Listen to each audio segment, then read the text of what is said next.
She thought I wouldn't find out. That she could smile at me with her fake sweet mouth, touch me like I was hers, whisper promises she never meant, and still keep someone else's lipstick hidden in the folds of her hoodie. She underestimated me. But more than that, she underestimated the damage I could do when I stopped loving her, when I stopped choosing her, and when I chose someone else instead. Someone who knew exactly how to break her. Her sister. I didn't plan it. I swear I didn't. But betrayal changes you. It scrapes something raw inside your chest and replaces it with something colder, sharper. I was still standing in the middle of her bedroom when I saw the message light up on her phone. Just one line. Last night was perfect. Can't wait to feel you again. My heart stopped. I stared at the screen, willing it to mean something else. A joke. A misunderstanding. A wrong number. But then the second message came through with a photo. A blurry shot of her in someone else's bed, shirtless, hair a mess, smile wild and unguarded in a way she never smiled with me. And underneath it, still wearing my perfume. That was the moment I stopped being in love. It didn't shatter like glass. It peeled off in layers, slow and cruel. Like she'd been taking pieces of me all along, and I just hadn't noticed until I had nothing left. I put her phone down, walked out, didn't cry, didn't scream, just left. She didn't even notice I was gone until an hour later, when the text started. Where'd you go? I made coffee. Come back to bed. Sash? I didn't answer. Not that night. Not the next day. And then came the calls, the begging, the apologies. But it was all white noise. Because the moment her sister opened the front door that evening, still in scrubs from her late shift at the hospital, eyes heavy with exhaustion and quiet understanding, I knew I wasn't going back. If you enjoyed this content and want to support the channel in a special way, try clicking the thanks button below. It's the one with the heart and $sign icon. With super thanks, you can make a direct contribution to the channel, which helps me keep creating awesome videos for you. Sasha, she asked, confused. What are you doing here? Can I stay for a while? I said, voice steady even though my hands weren't. Just until I figure things out. She hesitated for only a second before stepping aside. Yeah, of course. Camille was everything her sister wasn't. Grounded. Calm. Honest. While her younger sister was chaos dressed in charm, Camille had always been the anchor. I'd met her a few times, holidays, family dinners, moments when she dropped in and dropped out, always half present, always kind but distant. She was 6 years older, had her own life, her own apartment, her own rhythm. And I had never thought about her as anything more than the sister. Until that night. I sat on her couch while she microwaved something for dinner. She didn't ask questions right away. She just handed me a bowl, sat beside me, and turned on the TV like this was normal. Like I hadn't just walked out on the girl I'd spent a year loving. You don't have to tell me anything, she said eventually, her voice soft. But I'm here if you want to. I stared at the screen. She cheated on me? Camille's hand tightened around her fork. Just slightly. You sure? I nodded. She left her phone on the bed. A pause. You saw it. I saw everything. Her jaw clenched, but she didn't say anything cruel or satisfying. She just nodded once, like she was absorbing it all. Do your parents know you're here? No. You want me to tell them? Not yet. She studied me. Do you want her to know? I shook my head. Not until I'm ready. That was the moment something shifted. Not between us. Not yet, but in me. Because Camille wasn't reacting the way I expected. She wasn't defensive.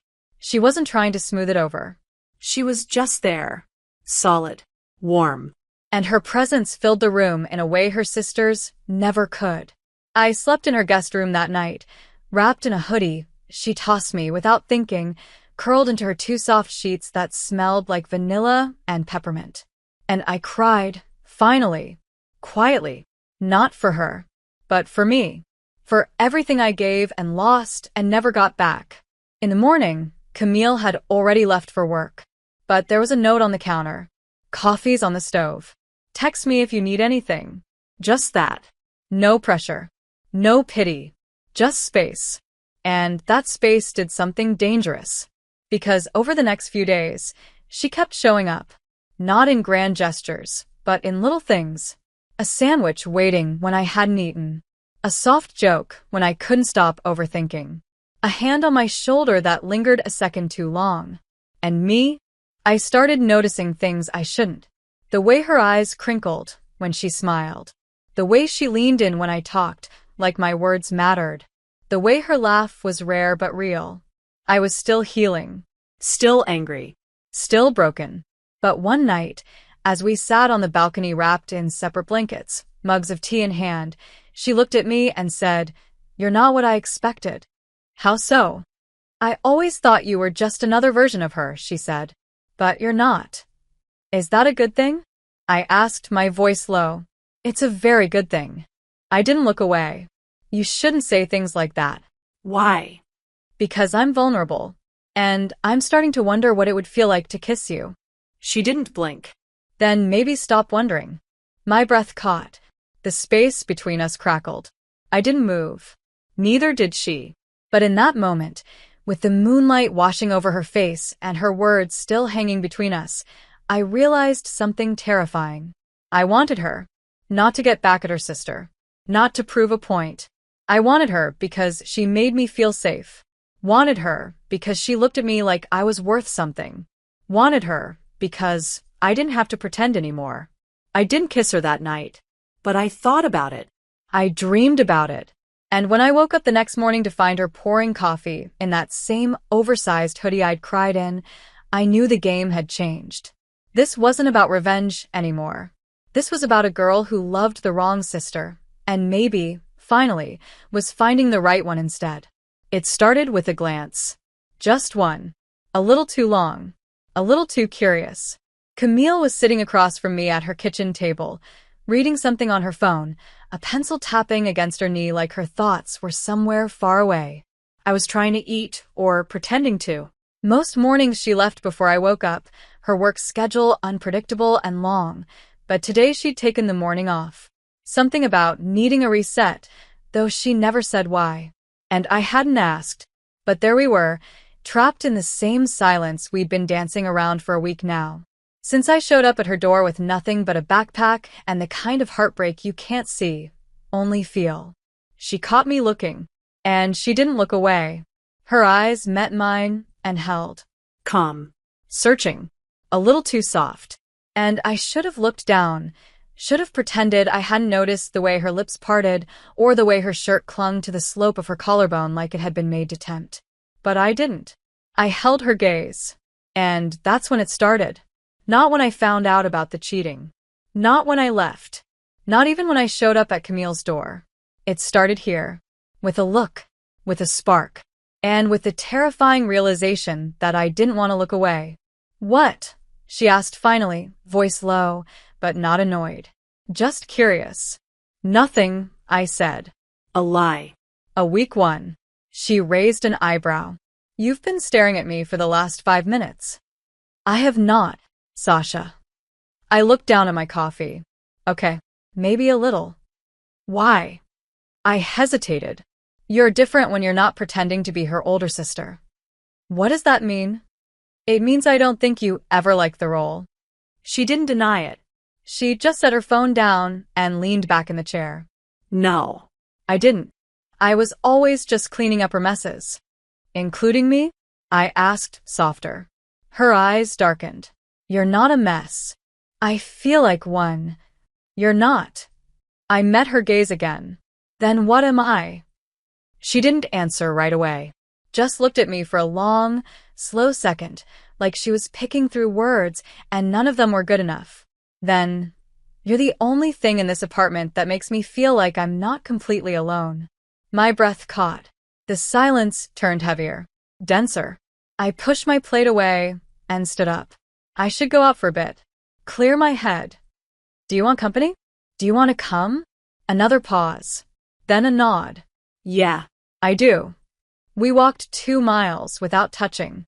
Just side by side, quiet, letting the city noise fill the space we were too afraid to. I stopped at a park bench, sat down, leaned back against the cold metal, and watched the clouds shift. She sat next to me, arms folded, face tilted up toward the sky, like she was hoping for a sign. I used to come here a lot when I was younger, she said. Before med school. Before everything got heavy. What changed? Life, she said simply. Responsibility. Expectations. Her. You mean your sister? Yeah. Did you know? I asked. About what she was doing to me? Her jaw tensed. No. Not while it was happening, but I had suspicions. And you didn't say anything? It wasn't my place. You're her sister. Exactly, she said, eyes turning to mine. Do you know how many times I've covered for her? Defended her? Lied for her? I stopped knowing who I was outside of her orbit. And then you showed up. I blinked. What does that mean? It means, she said slowly, that for the first time in a long time, I wanted to be around someone who saw me. Not my last name. Not my reputation. Me. My chest tightened. I don't even know what I'm doing. Neither do I, she said. But I know what I want to do. And then her hand brushed mine on the bench. Barely a touch. A whisper of skin against skin. But it was enough to send fire straight through me. I didn't move. I couldn't. Camille, I said, voice barely audible. This is dangerous. So was loving her, she said. And look where that got you. I turned to her fully. Are you doing this to hurt her? No, she said. I'm doing this because I can't not. I think about you all the time, Sasha. When you're sleeping on my couch. When you steal my hoodies. When you smile at me like I'm the only one left who hasn't let you down. I'm trying not to want you. But I do. You shouldn't. I know. I looked down at our hands. Mine had slid beneath hers. Intertwined without even thinking. Then why does it feel like the only thing that makes sense right now? Because it is, she said. Because maybe we were both just waiting for someone to choose us without needing to be fixed first. I leaned into her, forehead touching hers, breath shallow. I don't want to be a rebound. You're not, she said. If anything, you're the first real thing I've felt in a long time. What happens if she finds out? She will. And let her. The kiss didn't come then. Not yet. But it hovered between us for the rest of the walk home. A promise. A threat. A possibility we weren't ready to say out loud, but both knew was coming. And that night, when I passed her in the kitchen and she touched my wrist just a little too long, I realized something that made my heart skip. She didn't feel like the older sister anymore. She felt like mine. I wasn't counting days anymore. At some point, time stopped being something I measured by sunrise and sunset and started being something I felt in how many times Camille brushed her fingers against mine without pulling away. How many quiet breakfasts we shared, pretending the silence between us wasn't thick with everything we weren't saying. How many nights I spent lying awake in the guest room, staring at the ceiling, aching for a touch I shouldn't want. It had been 2 weeks. 2 weeks since I left her. 2 weeks since I found out. 2 weeks since Camille looked at me like I was something she wanted but couldn't have. And I was starting to feel the walls closing in. It didn't help that her sister was texting again. The first few days, it was non-stop. Apologies, begging, declarations of how sorry she was, how it didn't mean anything, how I was it for her. Then the silence came. 2 days of nothing. And then suddenly, a new message. Not desperate. Not emotional. Just cold. I know where you are. That was all. For words. And yet it was enough to make my stomach twist. I didn't tell Camille. Not right away.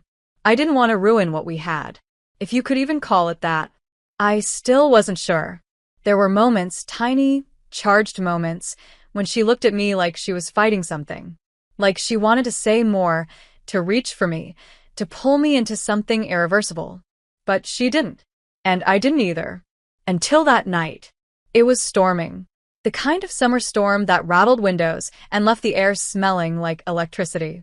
Camille came home later than usual, soaked from head to toe, hair dripping down her back, eyes exhausted. She looked at me sitting on her couch like she couldn't believe I was still there. Rough shift? I asked.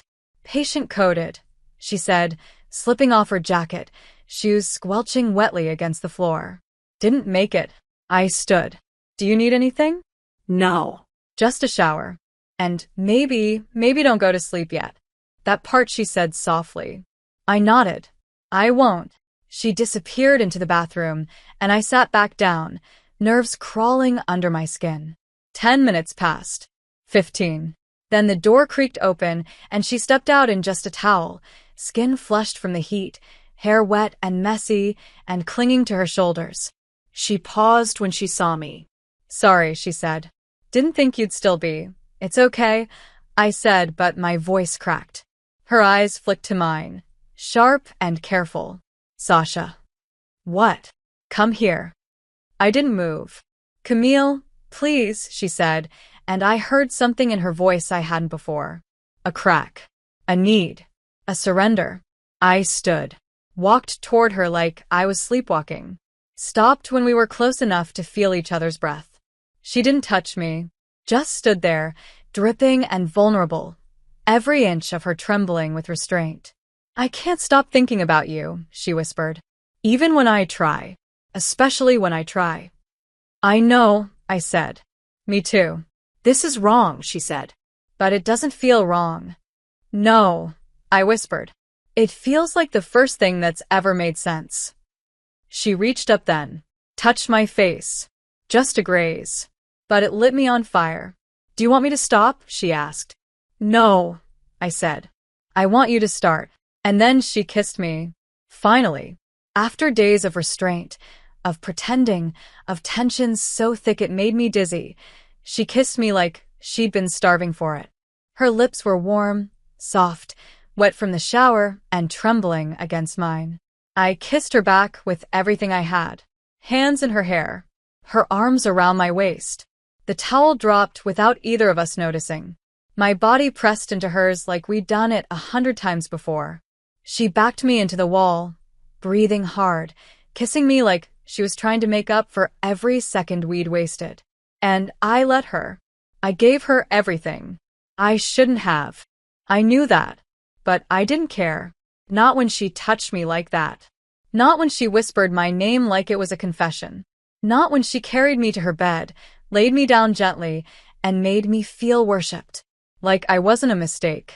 Like I wasn't the aftermath of her sister's mess. Like I was wanted. Truly wanted. For the first time in my life. Afterward, we lay tangled in sheets and silence. Her arm across my stomach. My head on her chest. The storm still raged outside, but in that room, it was quiet. Peaceful. What did we just do? She whispered. Something we can't undo, I said. Do you regret it? No, I said. Do you? She shook her head, lips brushing my hair. I just don't know what comes next. I closed my eyes. We figured out. But the next morning, what came next was a knock on the door. Loud. Sharp. Relentless. I froze in the hallway, still in her shirt, hair messy, heart pounding. Camille looked at me from across the kitchen, panic blooming in her eyes. Stay here, she said. But I didn't. I followed. And when she opened the door, there she was. Her sister. The girl who'd broken me. The girl who'd let me believe I was her only. The girl who was now staring at me like I'd betrayed her. Sasha, she said. You're here?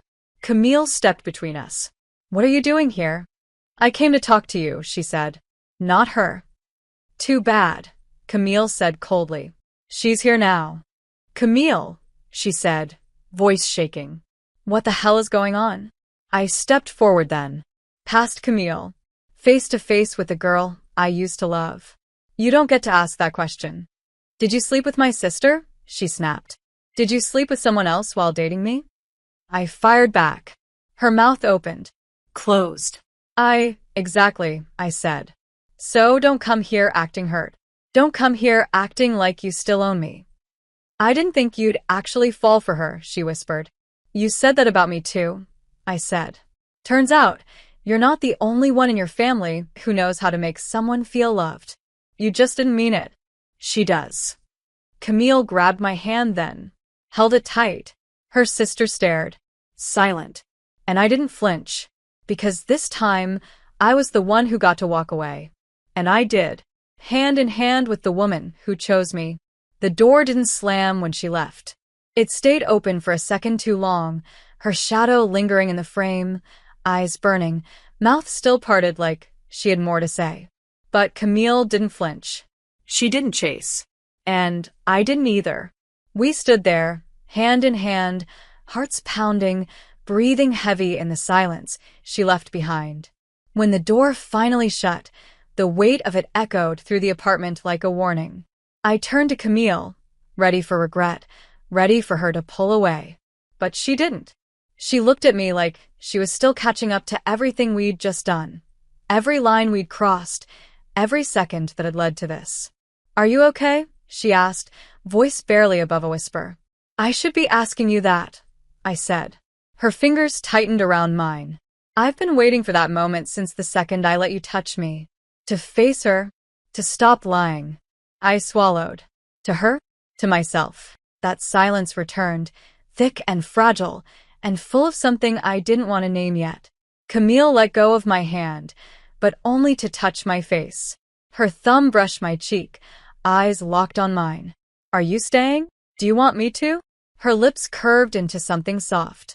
"I want you to stay, every night, even if she hates you for it, especially if she hates me for it." I laughed, but it sounded like a sigh. I leaned into her touch. "This feels insane." "It is." "So, why does it feel so good?" "Because it's real," she said. "Because you're not hers anymore. And maybe you were never supposed to be." I kissed her before she could say more. Not fast. Not desperate. Just a kiss to anchor us. To remind her, and myself, that we were still standing here, still tangled in something too new to define but too deep to ignore. That night, she didn't let go of me once. She curled into my back like she belonged there, her breath steady on my neck, her arm heavy across my waist. And for the first time since everything fell apart, I slept. Deep. Unbroken. Safe. But the peace didn't last. It couldn't. The next morning, Camille got the call. Her mother. A tight, clipped voice. "We need to talk." She didn't say why. She didn't have to. Camille didn't tell me not to come. But I stayed behind anyway. I knew it was a conversation she needed to have alone. A war she had to fight without me standing in front of her like a shield. I paced the apartment the whole time she was gone. I cleaned, re-cleaned, sat on the couch and stared at the door like it might open early, like maybe she'd come back before the hour passed, maybe still smiling. She didn't. She came back pale, jaw tight, knuckles white around her car keys. I stood. "What happened?" "They know," she said. "All of it." "Did she tell them?" "Does it matter?" "What did they say?" Camille dropped the keys on the table and looked at me with something wild and broken in her eyes. That I humiliated them. That I disrespected the family. That I need to fix this before it becomes public. I crossed the room, touched her arm. "What did you say?" She looked at me, and her voice didn't tremble. "That it's already public. That I'm not ashamed. That I'm not giving you up." My throat closed. "Camille, they'll try to cut me off," she said. "They said I need to take a break." From you. "From everything." "Are you going to?" No, she said. "But I need to know that you're here for this. That this isn't temporary for you. That you didn't just sleep with me to prove something." "You really think I'd use you like that?" I whispered. "I don't know what to think. This is so much bigger than us now." I took her face in both hands. "Then let me make it simple. I'm not going anywhere. Not for your sister. Not for your parents. Not even if this gets messy. Because it already is. And I'd rather have messy with you than perfect with anyone else." Her eyes fluttered shut, and I felt her breathe for the first time since she walked in. "Okay," she said. "Okay." And maybe that should have been the end of it. But then the photos started. I didn't see them first. She did. It was a Tuesday afternoon. We were at a cafe just trying to be normal for once. I was halfway through my coffee when her phone buzzed. And then again. And again. I watched her face change. Eyes hardening. Shoulders going rigid. "What is it?" I asked. She turned the screen to me. It was a message. No name. Just a number. And 4 pictures. One of me in her kitchen, wearing her hoodie, barefoot. One of her hand on my back at the park. One of us on the balcony, my head on her shoulder. And one of us through the window, kissing. My stomach dropped. Who sent these? I don't know. You think it's her? Camille didn't answer. But she didn't have to. That night, we locked all the doors. Drew the blinds. And I held her while she breathed like her lungs were failing. She's not done with me, I said. She doesn't want you back, Camille whispered. She just doesn't want anyone else to have you. What do? We keep going, she said. We don't hide. We don't apologize. And we sure as hell don't let her win. And we didn't. Not the next day. Or the day after that. We went to the bookstore together. Grocery shopping. Held hands in front of whoever dared to stare. And the more they stared, the closer Camille stood. Like she was daring them to say something. But the truth? I didn't care what they thought. I only cared that when I reached for her hand, she never let it go. The first time someone said it to my face, I didn't react. Maybe because I was tired. Maybe because I didn't expect her to be so bold. We were at the pharmacy, picking up cold meds and wine of all things. Camille was a few aisles over. I was grabbing gum. And then I heard it. You're the girl who blew up the Rivera family, right? She said it like a joke, like a compliment dressed in acid. I turned slowly, met her gaze. I didn't recognize her. Brown hair, oversized hoodie, eyes that flicked up and down my body like she was measuring the damage. Excuse me? Just saying, she said. Takes guts to sleep with your girlfriend's sister and still walk around town like you're the victim. I didn't sleep with Camille to hurt anyone, I said calmly. No, she smirked. Because it looks like you did a damn good job anyway. I opened my mouth, closed it, and then Camille was there, stepping in between us like she'd been summoned. Is there a problem? No, the girl said, taking a step back. Just making conversation. Don't, Camille said, voice flat. Not with her. Not about us. The girl rolled her eyes and walked off. Camille didn't speak until we were back in the car. Then she turned to me, jaw tight. That's going to keep happening. I know. Are you okay? I don't know, I said honestly. But I'm not running. Good, she said. Because neither am I. But it didn't stop there. We started noticing it everywhere. Looks. Whispered comments. Her old friends dropping off one by one, choosing sides without saying anything. Camille had always been respected, admired. Not flashy, but strong. Now people treated her like she was a scandal. Like she'd thrown away her image for me. Maybe she had. And the worst part? I couldn't stop wondering if she'd eventually regret it. They'll get bored, I said one night. They always do. You think I care what they say? No, I said. But I think you care about what you had before me. Camille leaned back against the couch, pulling me into her lap.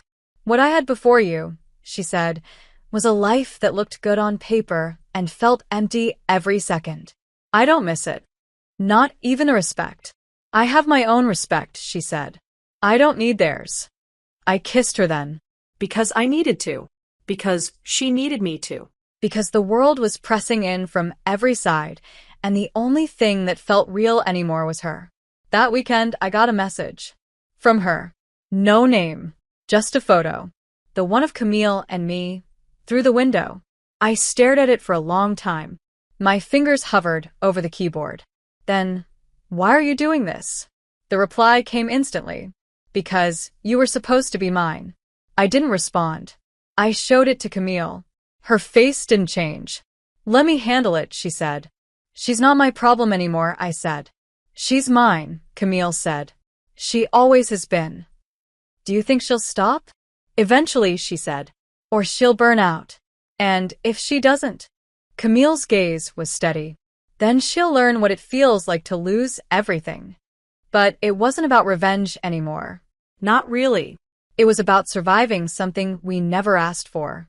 About choosing each other again and again, even when it would have been easier to walk away. Especially then. The next few days were quiet. Almost too quiet.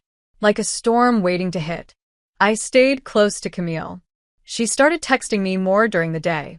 Just little things. Miss you. Thinking about you. Still worth it. It was her way of keeping me steady. And it worked. Until the dinner. I hadn't met her parents yet. Not really. But they invited her for dinner on a Thursday night, and they said through gritted teeth, "You can bring Sasha if you want." So we went. I wore the black dress she liked. Camille held my hand all the way there. But the moment the door opened, I felt it. Cold. Calculated. Her mother greeted us with a smile that didn't reach her eyes. Her father nodded once and poured himself a drink. The house was too quiet. Her sister wasn't there. Thank God. The first 10 minutes were bearable. Surface-level questions. Small talk. Polite tension. But then, over salad, her mother said it. "We're still adjusting, of course. It's just sudden." "It's been over a month," Camille said. "That's not sudden." "But you've never dated girls before," her mother said.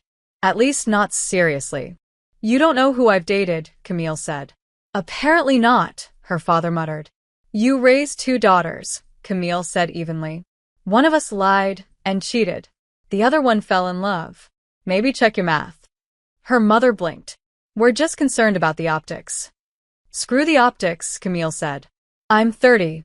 I don't need permission to love someone." Her mother's eyes flicked to me. "And you, Sasha? You're okay being the reason for this fallout." I looked her straight in the eye. "Your daughter broke my heart. And then your other daughter put it back together. If that's a problem, I suggest you talk to them, not me." Camille's hand found mine under the table. Her thumb stroked the inside of my wrist. After that, no one said much. Dessert was served. Coffee was poured. And then we left. We didn't speak in the car. Not until we got home. Then Camille turned to me. Expression unreadable. "You okay?" "Yeah." "You sure?"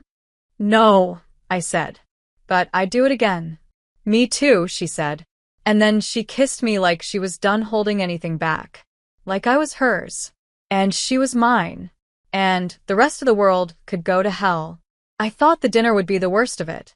The final test. The moment that would break us or bind us tighter. But it wasn't.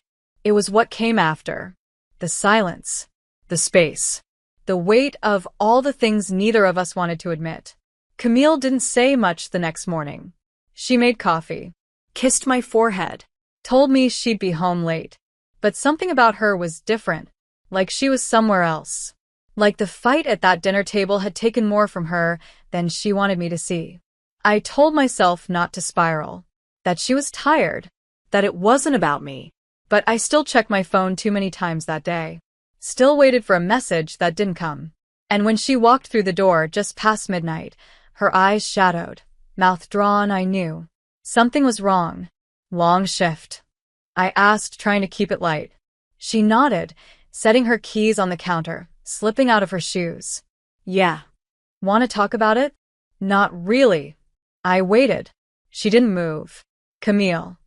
"I'm just overwhelmed," she said finally. "Everything feels loud lately." "Is this about dinner?" "It's about everything." "Including me?" Her eyes snapped to mine. "Don't do that." "Do what?" "Make it sound like you're the problem when you're the only thing keeping me sane." "Then talk to me," I said. "Let me in." She crossed the room and sank onto the couch, head in her hands. I followed, sitting beside her. Our thighs touched. She didn't move away. "I spent so long being the one who fixed things," she said. "Covered things up. Held everything together. And now I'm finally doing something for me. Loving someone for me. And it feels like the world's waiting for me to fall apart." "So fall apart," I whispered. "Right here. I'll catch you." She looked at me then. Really looked. And something cracked in her. Not a breakdown. Not a sob. Just a slow, shattering kind of vulnerability. Her hand reached for mine. "I'm terrified of how much I want you." "Why?" "Because I've never wanted anything this much without also waiting for it to leave." I leaned in. "I'm not leaving." "You say that now." "I'll say it tomorrow too. And the next day. And the next." Her fingers curled into mine, eyes glassy. "I don't deserve this." "You do," I said. "You deserve all of it." And maybe it was that moment, those words, those hands, that honesty, that made it all spill over. We didn't rush. We didn't stumble. We just moved together, slow and deliberate, like we'd been waiting for something to remind us we were still alive. She kissed me like she needed to breathe me in. Like every inch of my skin was something sacred. My back hit the couch. Her mouth followed. Her body pressed against mine, warm and solid and real. And when she whispered my name into the hollow of my throat, I felt it like a promise. I didn't ask for forever. But in that moment, with her hands sliding under my shirt, her lips tracing every part of me like a prayer, it felt close. After, we stayed there, wrapped in each other. No words, just breaths, just skin, just quiet. Her fingers played lazily with my hair. "You don't make it easy to protect my heart," she said. "Good," I whispered, "because I'm not here to be kept at a distance." "I'm trying," she said. "I know. I've just never done this like this. With someone who scares me because they matter too much." "Then be scared," I said. "But stay." "I'm not going anywhere," she said. "Even if it gets harder?" "Especially then." I buried my face in her neck. "You're everything she wasn't. You're everything I didn't know I needed." The next morning, she kissed me before she left. Not a peck. Not a rush. A long, slow kiss at the door, like we had all the time in the world. I watched her go, a strange peace settling in my chest. I wasn't waiting for the other shoe to drop anymore. Not today. But of course it did. Because 2 hours later, I got the message. From a number I didn't recognize. "Check your email." My heart sank. I opened it. And there it was. A photo. Of us. On the couch. Her shirt half off. My body curled into hers. My face visible. Hers too. And underneath it just one line. "Does she know who she's ruining her life for?" My blood ran cold. I called Camille. No answer. Texted. Nothing. And suddenly, I wasn't standing in her apartment anymore. I was back in that bedroom, looking at a screen, watching everything I loved being pulled out from under me. But this time, I wasn't broken. I was angry. I saved the photo. Forwarded it to Camille. "We need to talk. Right now." I didn't cry. I didn't panic. I just sat down and waited.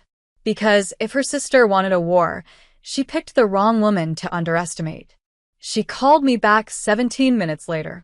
I was pacing the kitchen, phone clutched in my hand, heart thudding in my ears. When I saw her name light up the screen, I didn't hesitate. "Did you see it?" I said without hello. "Yeah," Camille breathed. "I'm coming home." "No, don't." "Not until I figure out who sent it." "You think it was her?" "You don't." "Sasha," she said, her voice breaking a little. "If she's doing this, if she's showing people, then she's going to regret it." "You don't have to." "Yes, I do," I snapped. "You protected me for weeks. From her. From everyone. Let me protect you now. Promise me you won't do anything reckless." "I won't." I lied. She sighed, but I could hear the trust in it. "I love you." "I love you too." I hung up and stared at the screen again. The photo wasn't just invasive. It was cruel. Calculated. A violation of everything we'd kept for ourselves. And worst of all, it wasn't just a threat, it was a weapon. I forwarded the email to a burner I'd created the night I left her. I hadn't used it since. But I'd made it for moments like this. For proof. For protection. For insurance. Then I got in the car. I didn't think. I didn't calm down. I just drove. Straight to the last place I ever wanted to see again. Her house. I rang the bell once. Then twice. I could feel my pulse in my teeth. When the door opened, her face didn't show surprise. Just that same smug tilt to her mouth like she'd been waiting for me. "Sasha," she said. "I was wondering when you'd come crawling back." "I didn't crawl," I said. "And I'm not back." Her eyes flicked over me. "You look tired. You look desperate. Are we throwing insults now?" "No," I said. "I'm here to ask one question." "Did you send it?" She didn't blink. "Send what?" "Don't play dumb." The photo. The one you took through the window. Did you send it to me? Why would I do that? To hurt her. To scare me. To remind us that you still think you have power. She leaned against the doorframe, arms crossed. You're giving me too much credit. Just answer the question. What if I did? She said, tone light. You gonna hit me? No, I said. But I'll ruin you. You think anyone would care? She asked. You're just the girl who couldn't keep her legs closed between sisters. I'm the victim here. I laughed once. No. You're the punchline. And everyone's tired of your act. Camille won't stay with you, she hissed. Not when everything falls apart. She already is. She doesn't know what she's risking. She knows exactly what she's choosing. And it's not you. For the first time, her mask cracked. Just a little. Just enough. She'll get sick of defending you, she said. Of waking up every day wondering what people are saying behind her back. You try that line already, I said. Didn't work then. Won't work now. She's my sister.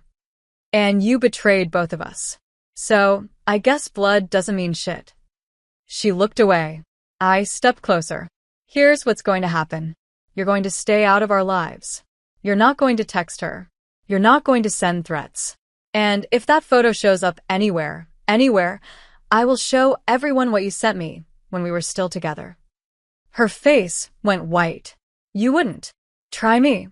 Her fingers twitched. I leaned in closer, voice low. I loved you once. Deeply. Stupidly. I would have done anything for you. But now? I'd rather burn everything down than let you hurt her again. I stepped back. Stay away from us. Then I turned and walked. She didn't call after me. Didn't stop me. And when I got back to Camille's place, she was already there. Waiting. Face pale. Eyes anxious. What did you do? She asked as I walked in. Handled it. Sasha. It's over, I said. She won't try again. How do you know? I walked to her. Took her hands. Because I made it clear I'm not afraid of her anymore. Camille's eyes searched mine. Are you okay? No, I admitted. But I will be. Did she say anything? She tried. And I shut her down. Camille pulled me into her arms. Held me like she was still catching up to the moment. I sank into her. Finally let myself shake. I hate that you had to do that, she whispered. I don't, I said. I needed it. I needed to be done with her in a way that wasn't just heartbreak. I needed to end it. She kissed my hair. You didn't deserve any of this. Neither did you. That night, we didn't talk much. We curled up in bed, limbs tangled, foreheads pressed close, hearts still beating too fast. I told her I loved her again. She told me she was proud of me. And I fell asleep knowing something I hadn't believed in a long time. I wasn't broken. I was just in the middle of becoming someone stronger. The silence after a war isn't peace. Not right away. It's a kind of stillness that feels too quiet, too clean, like the world's holding its breath to see what happens next. That's how it felt between us in the days that followed. Safe, but not settled. Calm, but not finished. Camille and I didn't talk about her sister again. We didn't need to. The message had been sent, and it hadn't been answered. The photos never surfaced again. The threats stopped. It was over. At least, the worst of it. But something had shifted between us. Something that didn't feel like adrenaline anymore. It felt like stillness. Like permanence. And I think that scared me more than anything. Because I'd spent so long bracing for the next hit, the next betrayal, the next moment everything would fall apart, that I didn't know how to stand still in something good. And Camille? She noticed. Of course she did. She always did. You're quiet, she said one night, lying next to me, her fingers tracing lazy circles over my bare shoulder. Am I? You only get like this when you're overthinking. I'm always overthinking, I whispered. But this feels different. I didn't answer right away. I stared at the ceiling. Her hand didn't stop moving. It's just we're not in crisis anymore, I said. And that's a good thing. It is. But it's also scary. Why? Because now we have to figure out who we are without the chaos. Her hand stilled. Do you think we were just trauma bonding? No, I said quickly. No. That's not what I meant. But what if I don't know how to love someone without bleeding for them? Her fingers curled into mine. Then let me show you how. I turned to her. What if I don't know how to be soft? You are, she said. You just don't let yourself feel it. It's hard to, I admitted. It feels like weakness. It's not, she said. It's the bravest thing you've done. I kissed her before I could cry. And maybe that was brave, too. Learning how to hold without gripping too tight. How to stay without proving I'd been hurt. The next morning, she made me pancakes. badly. Burn edges, too much syrup. But she wore my hoodie and danced in the kitchen to music that didn't match the vibe at all, and I couldn't stop smiling even if I tried. Stop looking at me like that, she said, flipping a lopsided pancake. Like what? Like you're in love with me. That's because I am. She turned. Yeah. Good, she said, trying to look cool, but I saw the blush on her cheeks. Because I think I want to keep you. You already have. We didn't go out much that week. It wasn't hiding. It was just peace. Movies on the couch. Kisses in the morning. Her head on my lap while she read. Me painting again for the first time in months. Her watching me, silent, soft, careful not to interrupt. One afternoon, she said, "You're different when you're creating." How so? Quieter. Fiercer. Like the world disappears. That's how I feel when I'm with you, I said. She came over and kissed the corner of my mouth. You're going to make me fall harder. That's the point. But love, even when soft, still comes with shadows. One of them came back in the form of an invitation. Her sister was getting engaged. To someone new. Someone none of us had ever met. The email was forwarded to Camille. A group message. An afterthought. She read it twice, then looked at me. She wants us to come. You're kidding. Nope. You're not going, right? Camille hesitated. Camille. It's not about her, she said. It's about closure. You already got that. Maybe. But I need to be sure. So, you want me to come with you? Only if you want to. I looked at her. You want to walk into a room full of people who took her side and show up with me on your arm? I want to walk into a room with you, period, she said. Because I love you. Because I choose you. Then I'm in. The engagement party was 2 weeks later. The second we walked in, the room went quiet. Her sister didn't even look surprised. Just smug. Just cold. Like she was waiting for a moment that never came. Because Camille didn't flinch. She didn't hide. She held my hand. Kissed my cheek. Introduced me with pride in her voice. And when people whispered, she didn't look away. At one point, her sister approached. Alone. You really brought her, she said. Camille didn't blink. Of course I did. You're not embarrassed? I'm in love, Camille said. There's nothing embarrassing about that. You don't think it's weird? I think it's poetic. Her sister laughed once. Sharp and bitter. She'll break your heart. You already tried that, Camille said. Didn't work. I stepped forward. Come. Unapologetic. This used to be your favorite game. Breaking things you couldn't control. But I'm not yours anymore. And she never was. Her sister looked like she might say something else. But then Camille turned to me. Kissed me. Full. Slow. Certain. And for the first time, her sister looked afraid. Because she knew. We weren't surviving anymore. We were thriving. We were in love. And nothing she did could touch that now. The morning after the engagement party felt like stepping out of a storm and realizing the sky was still blue. It wasn't that the world had changed. It hadn't. Her sister still existed. The rumors still lingered in back corners and bitter glances. But we had faced it. Hand in hand, lips pressed together in defiance, and the earth hadn't cracked open beneath our feet. Instead, something inside me had finally settled. Like a part of me that had been bracing for the next betrayal finally realized it was safe to exhale. Camille made pancakes again. They were less terrible this time. We ate on the floor of the living room, legs tangled, syrup dripping on her shirt while she laughed and tried to steal food off my plate. You realize you're wearing the same hoodie you wore when I first stayed here, I said, smiling. You realize you never gave it back. You never asked. You never left, she said. Didn't need to. Her fingers brushed my knee. Do you remember that first night?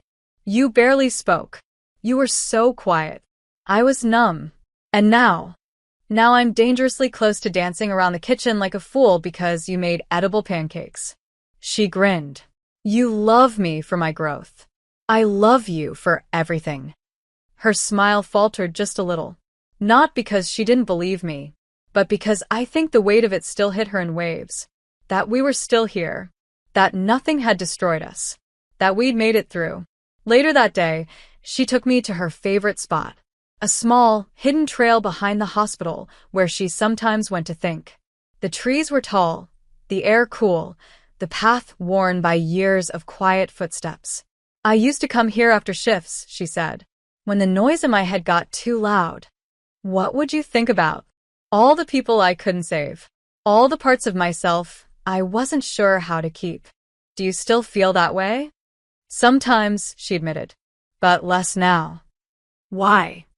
Because you're the first thing I've ever chosen without guilt. I stopped walking. Say that again. You're the first thing I've ever chosen just because I wanted to. I reached for her hand. Then let's keep choosing each other. Over and over. Even when it's hard. Even when it's quiet. Even when it's boring and soft and terrifying. Her fingers closed around mine. Always. That night, she held me like she didn't need to be strong.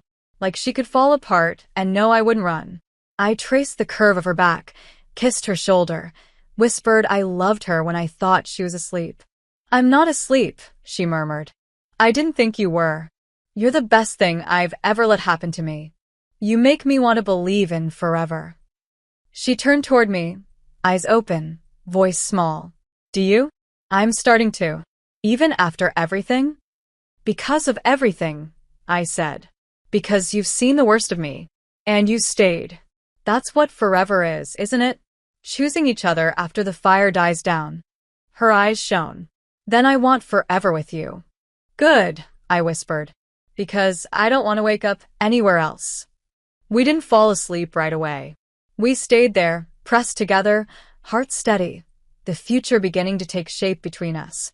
Not perfect, not easy, but real. And ours. The next morning, she found an apartment listing online. A 2-bedroom in a quiet building near the bookstore I loved. She looked at me, cautious. Too soon? I blinked. Is that your way of asking me to move in? Maybe. Then maybe I should say yes. Her grin was slow. Dangerous. You're sure? You think I've been sleeping here every night because I like your terrible pancakes? Yes, she said. And my terrible taste in music. Okay, that's fair. She leaned in. You're really ready for that? I've never been more ready for anything. We toured the place the next day. The landlord asked how long we'd been together. Camille said, long enough to know it's forever.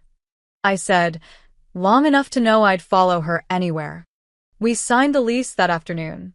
I picked the room with the best light for painting. She claimed the biggest closet. We danced in the empty living room with no music. Just laughter. Just hands. Just love. On move-in day, I stood in the doorway and looked at her. Hair pulled up, boxes everywhere, sleeves rolled to her elbows, and thought, this is home. Not the walls. Not the furniture. Her. Always her. And when she caught me staring, she grinned and said, you're picturing us here forever, aren't you? Is it that obvious? Yeah, she whispered, walking toward me. And I am too. I kissed her with everything I had. With the girl I used to be. With the girl I became. With the girl who finally knew what it meant to be loved right. The first morning in our new apartment felt like waking up in someone else's life. Everything was unfamiliar. The light through the curtains, the echo of our bare walls, the way the coffee tasted different even though it was the same brand we always bought. But then Camille rolled over, hair a mess, lips swollen from too many goodnight kisses, and looked at me with that sleepy, stunned kind of affection like she still couldn't believe I was real. And suddenly, everything felt exactly right. "We live here," she said, voice scratchy. "Together." "It's disgusting," I said. "It's perfect," she corrected, grinning. "You're perfect." "No," I said. "But maybe we are." The first month was a blur. Boxes turned into furniture. Empty corners turned into shelves stacked with our lives. Her books beside mine. My art supplies next to her stethoscope. Her toothbrush in the cup beside mine. My jacket draped over her desk chair. We fought once. Over laundry. She hated the way I folded. I hated the way she forgot to fold at all. But it ended in laughter, clothes scattered across the floor, her body pinned under mine as I told her I'd forgive her if she never wore pants again. "Deal," she whispered, pulling me down. We had dinner with her parents 2 weeks in. This time, they didn't look at me like I was a scandal. They looked at me like I was staying. Like they were learning, slowly, how to make room for something they didn't understand. Her mother gave me a recipe. Her father asked if I wanted coffee. It wasn't love, but it was enough. I started painting again. Seriously this time. Big canvases. Bold colors. Camille said the pieces looked like how I kissed her. Messy, passionate, full of fire. "So you like them?" I asked. "I want to hang them everywhere," she said. "Even the one that's just angry red smears?" "Especially that one." "You're biased." "I'm yours," she said. "Same thing." Her sister never contacted us again. At some point, the silence stopped feeling ominous and started feeling like freedom. We didn't say her name anymore. Not out of fear. Out of peace. Because she didn't matter. Not in this life. Not in this love. One rainy Sunday, we stayed in bed until 4 p.m. Camille read. I sketched. Our legs tangled under the sheets like they were wired together. At some point, I looked at her and asked, "Do you ever think about how none of this should have happened?" "Sometimes," she said, not looking up. "Does it scare you?" "No," she said. "Because we didn't happen by accident. We happened because we chose each other when we didn't have to." "You still choosing me?" I asked. "Every day," she said, finally meeting my eyes. "Even when you eat all the ice cream and blame the freezer." "Even then." "Even when I forget to do the dishes for 3 days?" "Especially then." I rolled over and kissed her shoulder. "Good. Because I'm choosing you, too." That night, she pulled me into her lap while I was brushing my teeth and said, "Marry me someday." I spat toothpaste on her shirt. "Someday?" "Yeah," she said. "I'm not rushing. I just want to know I can say it." I wiped her chest with a towel, laughing. "Say it again. Marry me someday. You better mean it." "I do," she whispered. "Every version of it." Then someday I said, yes. We didn't tell anyone. Not yet. It wasn't an engagement. Not officially.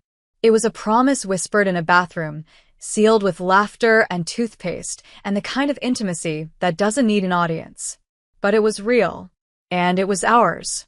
Months passed. Seasons shifted. Our lives filled with new things, new routines, new memories, new mornings where we forgot the world ever tried to rip us apart. And still, every time she reached for my hand in public, I felt the echo of that first time. The way it shook me. The way it changed me. And how now it just felt like home. One night, long after the city had gone to sleep, she turned to me and said, "You know what I remember most?" "What?" "The day I found you on my doorstep. Wet hair. Tired eyes. That voice that didn't tremble even though you were barely holding it together." "I wasn't," I said. "I know," she said. And I remember thinking, if she ever lets me love her, I won't stop. I blinked back tears. "You haven't. I never will." We fell asleep like that. Skin to skin. Past behind us. Future wide open. The girl who cheated never got her ending. She got her consequences. But me? I got more. I got the girl who looked at the wreckage and still reached for my hand. I got the woman who loved me not in spite of my fire, but because of it. And, together, we built something out of the ashes. Not perfect, not clean, but beautiful, untouchable. Ours. Thank you so much for your support, whether it's by liking, commenting, sharing, or sending your super thanks. You make all the difference here on the channel. See you in the next video.